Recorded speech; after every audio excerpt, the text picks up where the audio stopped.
Hi వివోస్, welcome to this channel. So ఏంటంటే ఇప్పటివరకు వచ్చేసరికి పెద్దగా సీరియస్గా ఏం తీసుకోలేదు ఎవరు కూడా.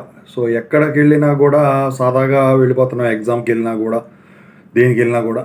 ఇంకో అదృష్టం ఏంటంటే మనకి ఇక్కడ జేఎన్టీకే కానీ, జేఎన్టీఏ కానీ, జేఎన్టీజీవి కానీ ఎగ్జామ్స్ అయిపోవటం జరిగింది. రిజల్ట్స్ కోసం కూడా వెయిట్ చేసేవాళ్ళు లేకపోలేదన్నమాట. అయితే ఇక్కడ వచ్చేసరికి ఇప్పుడు ఒక వెరీ డేంజరస్ అప్డేట్, దాని గురించి అయితే చెప్తున్నాను. ముందుగా అయితే ఇంతవరకు ఈ ఛానల్ సబ్స్క్రైబ్ చేసుకునే వాళ్ళు ఎవరైనా ఉంటే సబ్స్క్రైబ్ చేసుకోండి, వీడియోని లైక్ చేయండి, షేర్ చేయండి.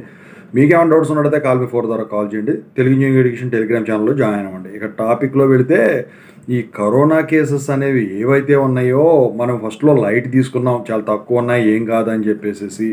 అయితే మనము చూసినప్పుడు, మనం మాట్లాడుకున్నప్పుడు వందల్లో ఉన్నదల్లా ఇప్పుడు వేలల్లోకి వచ్చినాయి.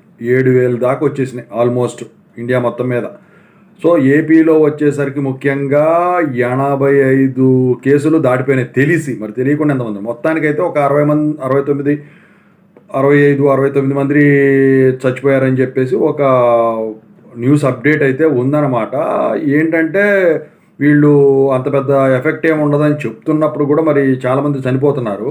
ఏదైనప్పటికి కూడా ఈ సోషల్ డిస్టెన్స్ అనేది పాటించకపోతే మాత్రం చాలా తీవ్ర ఇబ్బందులు అయితే తప్పవండి. మాస్కులు అయితే ఖచ్చితంగా అయితే పెట్టుకోవాల్సి ఉంటుంది. ఎందుకంటే మీకు త్వరలో కాలేజెస్ అనేవి స్టార్ట్ కాబోతున్నాయి. June 16th నుంచి మీకు ఈ కాలేజెస్ అనేవి రీఓపెనింగ్కి యూనివర్సిటీస్ ప్లాన్ చేస్తూ ఉన్నాయి. అది కూడా కాకుండా ఇప్పుడు సెట్లకి వెళ్ళే వాళ్ళు ఎవరైతే ఉంటారో వాళ్ళందరూ కూడా గుంపులో వెళ్తుంటారు కాబట్టి కొంచెం జాగ్రత్తలు తీసుకోవాల్సిన సమయం అయితే వచ్చింది.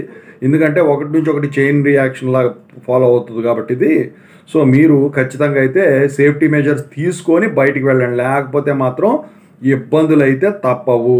ఓకేనా? సో ఎందుకంటే ఇప్పుడు కొంచెం బయట వాతావరణం బాగాలేదు.